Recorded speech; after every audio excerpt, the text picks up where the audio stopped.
Back again, y'all. Yeah, so I'm gonna start doing a few more like blacked out videos every now and then. Not all the time, but every now and then I'm gonna do some blacked out videos to kind of like commemorate my alias, the theblackDr.Phil, right? So a few videos are gonna be blacked out, but at the end of the day, um, the topics remain. So I wanted to get on this one, and it's in reference to um, a video I saw on Willie D's Willie D's channel, and it was in reference to black protesters and what I could see from the video looked like a few Black Panther members bombarding this like elderly retirement home, and allegedly they were looking for the lady that was supposed to had lied on Emmitt Till back in 1955 when he was lynched. Anybody who's not familiar with who Emmitt Till is, he is the he was a 14-year-old boy that was from Chicago, and he was going down to Mississippi, or he went down to Mississippi to visit his cousins and his uncles, to stay with them for the summer or whatever. And make a long story short, we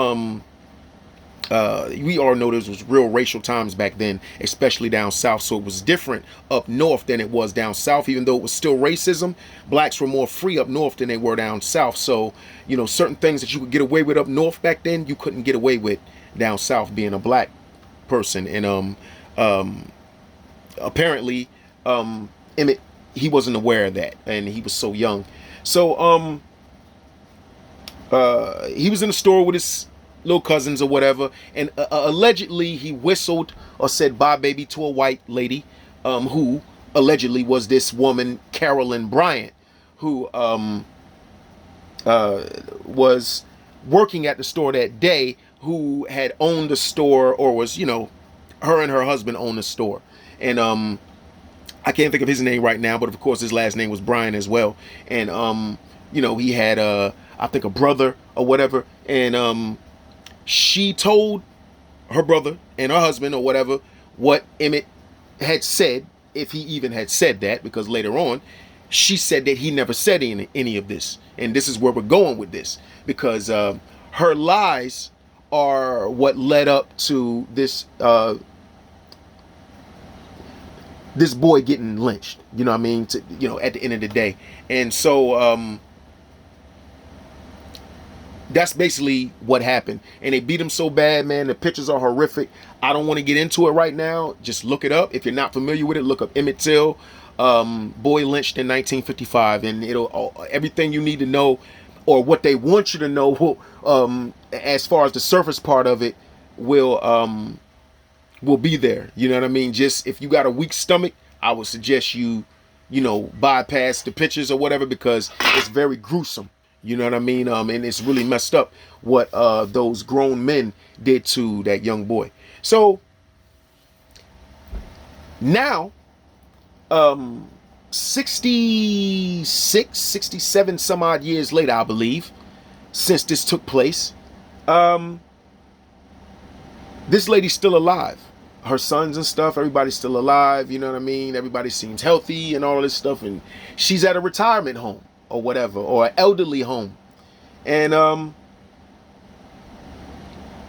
I guess black people want justice. I want justice. Sadly, Emmitt Till's mother, who was one of the strongest women that I've ever seen, ever even heard of or heard speak when the woman was alive, she died some years ago. I think it was in the 90s or maybe early 2000s, but she died. So I'm not sure of who they're really getting justice for, even if they were to get justice for this situation that happened back during the Jim Crow era. Now, anybody who knows the law or is familiar with the law, you got to understand that the laws were different back then. This is when things were segregated. And the Jim Crow laws basically stipulated about enforcing segregation in the southern states. All right, and against different races, to wit, mainly black people, because that's mainly who are here. Then I don't think it was too many Mexicans during that time, but that's basically what the Jim Crow era was about. So black people really didn't have, even though they were supposed to be freed slaves, we didn't have many rights. We weren't treated fairly. Even though we were supposed to be free, what was good for the white people was not necessarily good or acceptable for black people. Or what white people could get away with, black people couldn't get away with. Or didn't really have a say-so in the matter. Is basically, if a white person said you did something, then you basically, that's damn near, that's a possible death sentence for your ass. You know what I'm saying? Especially if they said you was talking to, you a black man and you was dating a white woman or something like that. Oh my God, yo. No less them saying you raped her.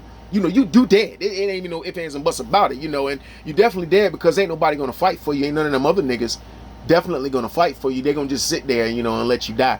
And that's another part that I wanted to speak on later in the video.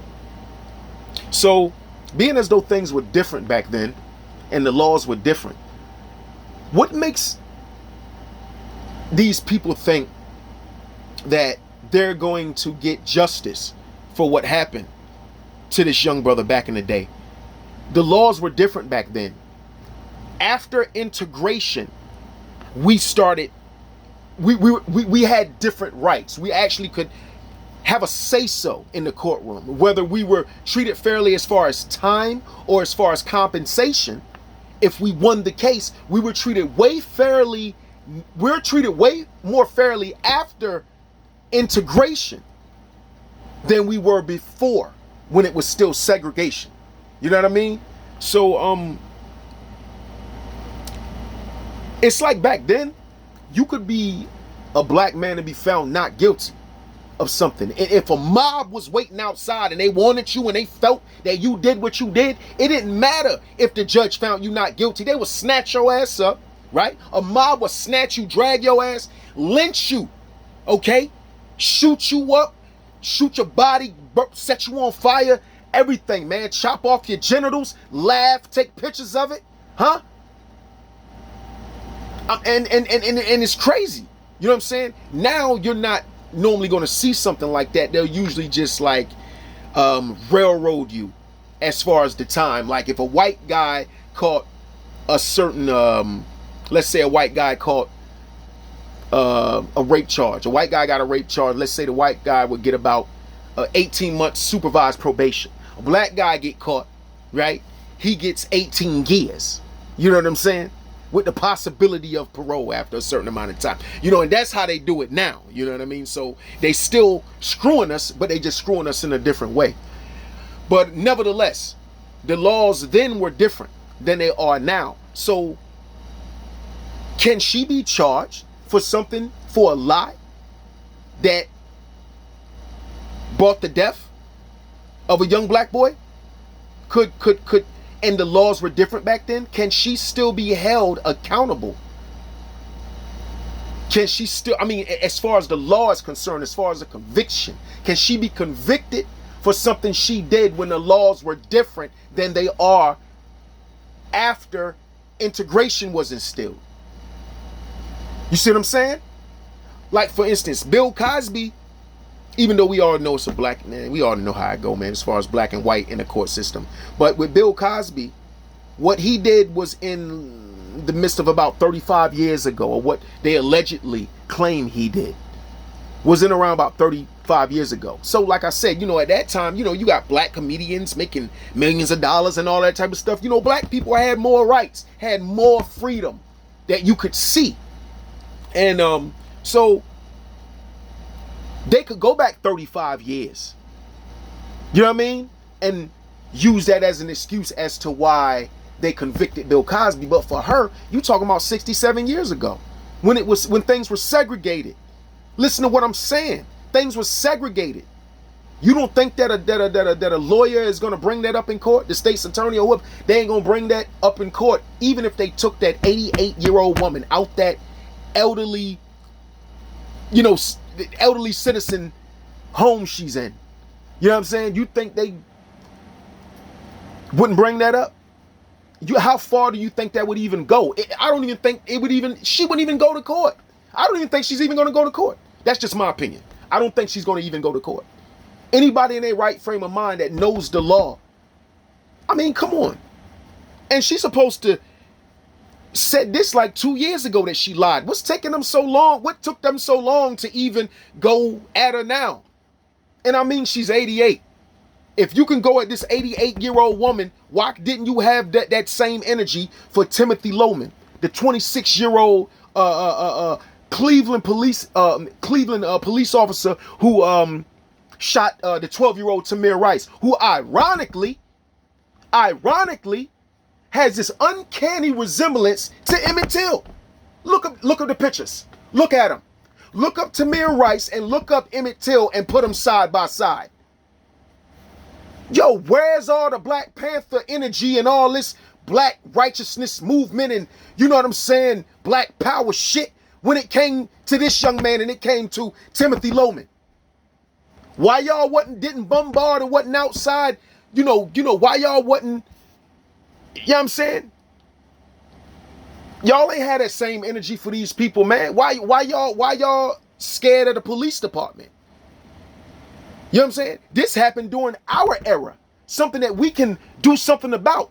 You got niggas out here trying to get justice for some shit that happened before any of these niggas was born.